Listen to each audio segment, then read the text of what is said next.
I would say my first speech when I started my company 3 years ago was called the DEI debacle.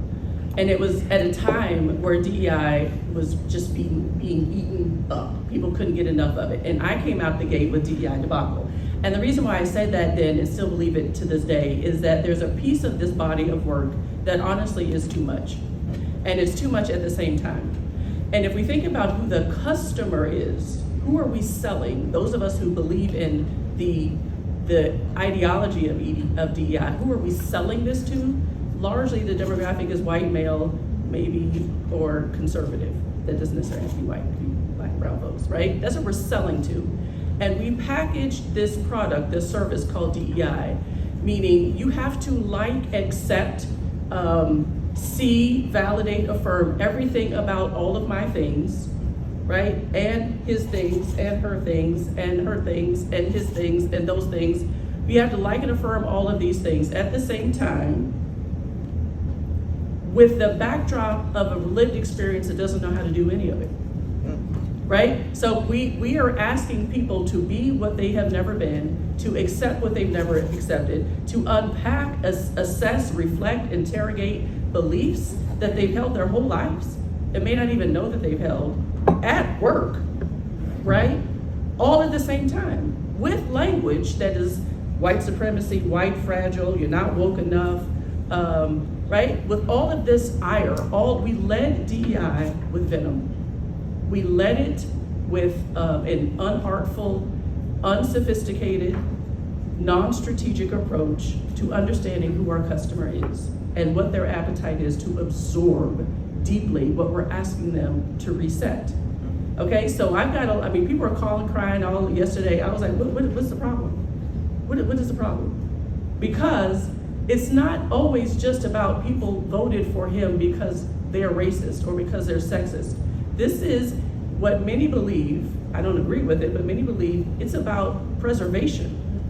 A lot of white men specifically believe that this is a vote about preserving me. And in our world has only known win, lose, good, bad, matter, you don't matter. That's all we've ever known, all of us.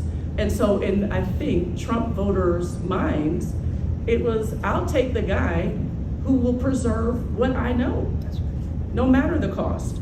Because if I'm going to be the minority, and if minority means suffering, if it means marginalization, and if it means muting and stunting, I don't want it. So whatever she's talking about, I don't know, I'm voting for this.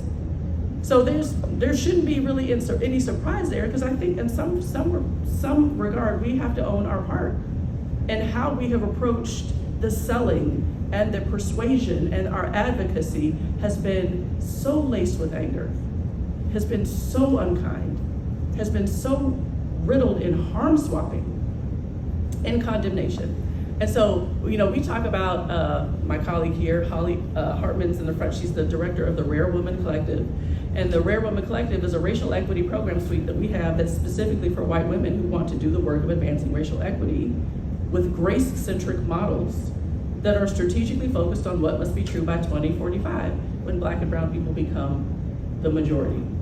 And so when that happens, what many people fear is world domination, white people will be enslaved, white people will be extinct.